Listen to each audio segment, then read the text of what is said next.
ഇമ്മാതിരി ഒരുക്കം എവിടെ പോകാനാണ് ഒരുങ്ങുന്നതെന്ന് ചോദിച്ചാൽ നമുക്കിന്നൊരു പ്രോഗ്രാം ഉണ്ടേ. അപ്പോൾ അതിന് വേണ്ടിയിട്ട് കുറച്ച് സാധനം എടുക്കാൻ പോവാം. എവിടെ പോകുന്നതെന്ന് വെച്ചാൽ സാധാരണ പെണ്ണുങ്ങൾക്ക് പോകാൻ ഇഷ്ടമുള്ളൊരു ഷോപ്പ്. എൻ്റെ ഒരു എന്താ പറയുക കണ്ടുപിടുത്തത്തിൽ പെണ്ണുങ്ങൾക്ക് പോകാൻ ഇഷ്ടമുള്ള രണ്ട് ഷോപ്പാണുള്ളത്. ഒന്ന് സ്വർണ്ണക്കട, അതേതായാലും അല്ല. പിന്നെ എവിടെ ആയിരിക്കും? തുണിക്കട. നമ്മൾ കല്യാൺ സിൽക്സ് വരെ ഒന്ന് പോകാമെന്ന് വിചാരിച്ച് ഇറങ്ങിയതാണ് കേട്ടോ. കാരണം ഞങ്ങൾക്കിന്ന് ഓണത്തിൻ്റെ ഒരു ഫംഗ്ഷനുണ്ട്.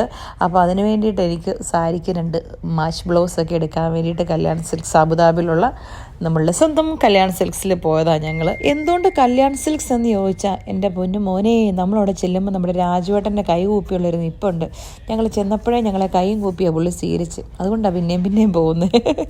കല്യാൺ സിൽക്സിൽ പോയി നമുക്ക് വേണ്ട സാധനങ്ങളൊക്കെ എടുത്തു കേട്ടോ. ഞാൻ പറഞ്ഞില്ലേ സാരിക്ക് ബ്ലൗസ് നോക്കാൻ വേണ്ടിയിട്ടാണ് പോയത്. നാളത്തെ പ്രോഗ്രാമിന് ഇന്നാണ് പോകുന്നത്. അവസാന നിമിഷം ഇങ്ങനെ നെട്ടോട്ട് ഓടുക എന്നുള്ളത് പണ്ടേ എനിക്കിഷ്ടമുള്ളൊരു കാര്യം. ഇനി നാളെ തൊട്ട് ഇതൊക്കെ ഇട്ടുള്ള വീഡിയോ കാണുമല്ലോ എന്ന് ഓർക്കുമ്പോഴാണ് ഒരു ആശ്വാസം.